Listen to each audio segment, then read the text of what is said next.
Hi everyone. मागच्या लेक्चरमध्ये आपण सेल पॉलिनेटेड स्पीसीज याचे मेन फीचर्स बघितलेले आहेत. आज आपण बघूयात की क्रॉस पॉलिनेटेड स्पीसीज. तर फर्स्ट जे काही मोड ऑफ पॉलिनेशन आणि रिप्रोडक्शन आहे तर ते प्लांट ब्रीडिंगमध्ये एकदम महत्त्वाचं आहे. म्हणजे these are important role in the plant breeding. त्याचप्रमाणे जे काही क्रॉप प्लांट्स आहेत तर ते तीन डिव्हिजनमध्ये विभागले गेले आहे किंवा 3 ग्रुप्समध्ये त्याचं डिवायडेशन झालेलं आहे. फर्स्ट आहे self pollinated species, second one आहे क्रॉस पॉलिनेटेड स्पीसीज आणि थर्ड वन आहे व्हेजिटेटिव्ह प्रोपगेटेड स्पीसीज किंवा व्हेजिटेटिव्ह पॉलिनेटेड स्पीसीज.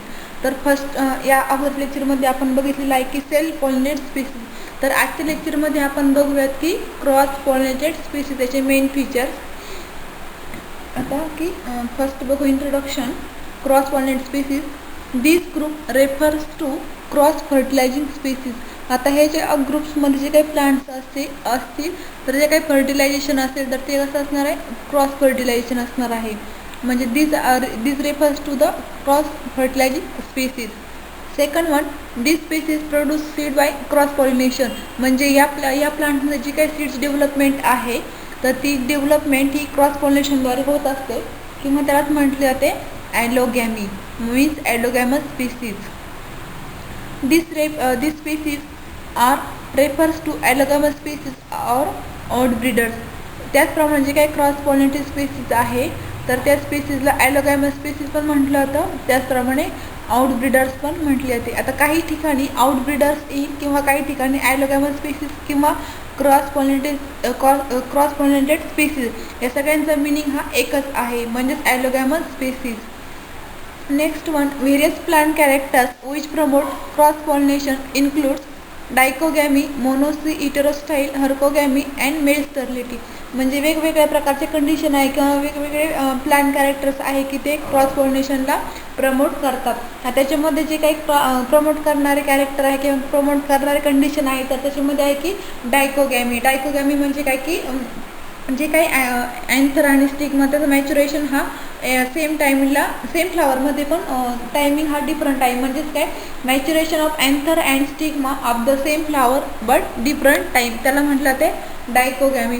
त्याचप्रमाणे आता हिटेरोस्टाईल म्हणजे काय की ज्यावेळेस स्टाईल आणि फिलामेंट्स हे वेगवेगळ्या लेंथला असतील किंवा these are offers in different length known as the हिटेरोस्टाईल.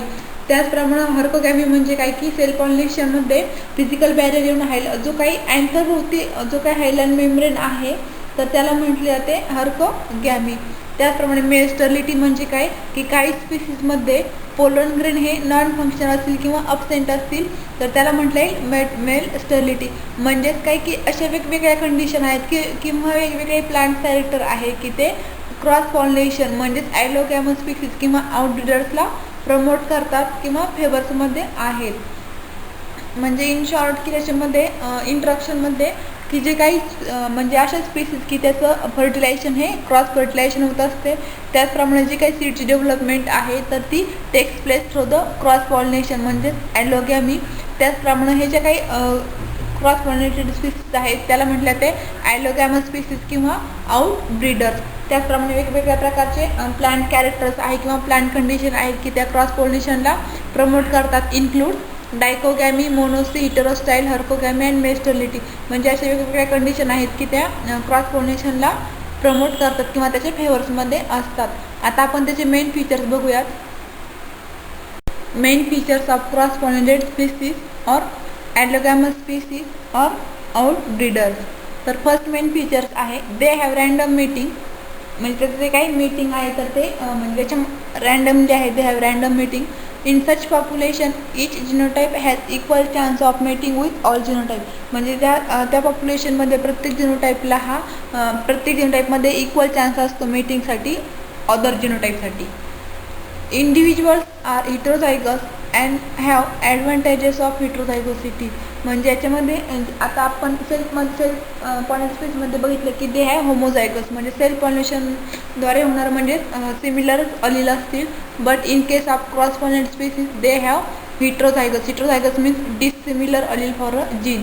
Dissimilar allele का आहे, कारण की याच्यामध्ये जे काही पॉलिनेशन आहे तर ते क्रॉस पॉलिनेशन असल्यामुळे they individuals are heterozygous and have advantages of heterozygosity, म्हणजे similar dissimilar allele for a particular gene.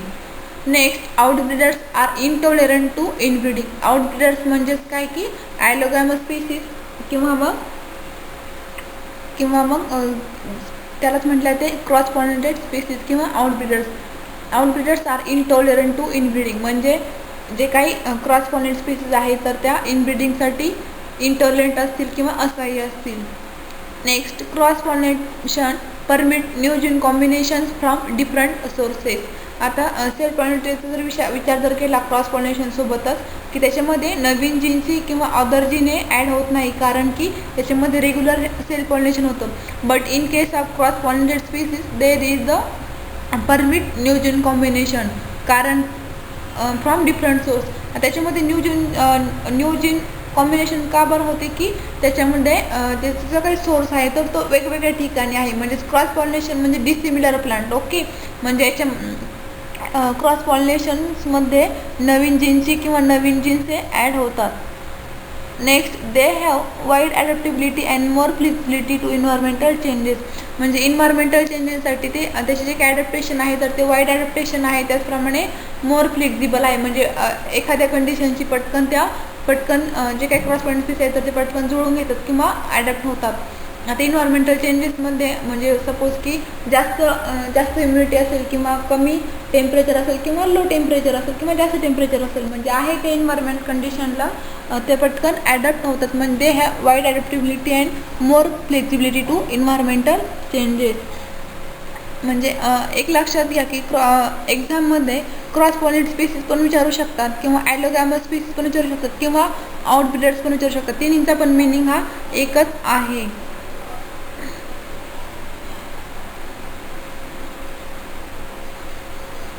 तीन नंबरचा ग्रुप्स किंवा 3 नंबर टाईप्स आहे असेक्सुअल प्रोपगेटेड स्पीसीज, म्हणजेच vegetative propagated species.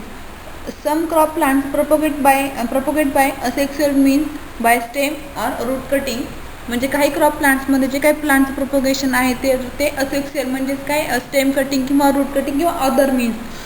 Such species are known as asexual propagated species or vegetative propagated species. म्हणजे ज्या प्लांट्समध्ये किंवा ज्या स्पीसीजमध्ये असेक्सुअल प्रोपगेशन किंवा व्हेजिटेटिव्ह प्लांट पार्टद्वारे होणारं रिप्रोडक्शन आहे तर त्या स्पीसीजला म्हटले जाते असेक्सुअल प्रोपगेटेड किंवा मग व्हेजिटेटिव्ह प्रोपगेटेड स्पीसीज. आता याच्यामध्ये जे काही स्पीसीज आहे तर त्या सेल्फ पॉलिनेटेड ग्रुप्समध्ये पण आढळून येतात, त्याचप्रमाणे क्रॉस पॉलिनेटेड स्पीसीजमध्ये पण आढळून येतात.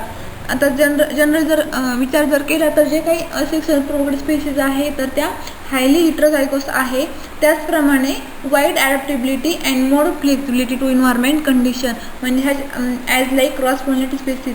आता याच्यामध्ये जास्त हेट्रोझायगस आहेत, त्याचप्रमाणे इन्व्हायरमेंट कंडिशनला त्याचे काय ॲडॅप्टेशन आहे तर ते वाईड ॲडॅप्टिबिलिटी आहे आणि more flexibility to environmental condition. म्हणजे एकदम सोपा पार्ट आहे की असेक्सुअल प्रोपगेटेड स्पीसीज कशाला म्हटले जाईल, की ज्या स्पीसीजमध्ये प्रोपगेशन हे स्टेमद्वारे किंवा रूट कटिंग किंवा अदर मीन्स रूटद्वारे जर होत असेल तर त्या स्पीसीजला म्हटलं येईल असेक्सुअल प्रोपगेटेड स्पीसीज किंवा मग व्हेजिटेटिव्ह प्रोपगेटेड स्पीसीज. त्याचप्रमाणे ज्या काही स्पीसीज आहेत तर त्या दोन्ही ग्रुप्समध्ये फाउंड होतात किंवा आढळून येतात, सेल्फ पॉलिनेटेड स्पीसीजमध्ये पण आणि क्रॉस पॉलिनेटेड स्पीसीजमध्ये पण. त्याचप्रमाणे ते जे काही मेन फीचर्स आहेत तर this species are the highly heterozygous and wide adaptability and more flexibility to environmental condition. Thank you.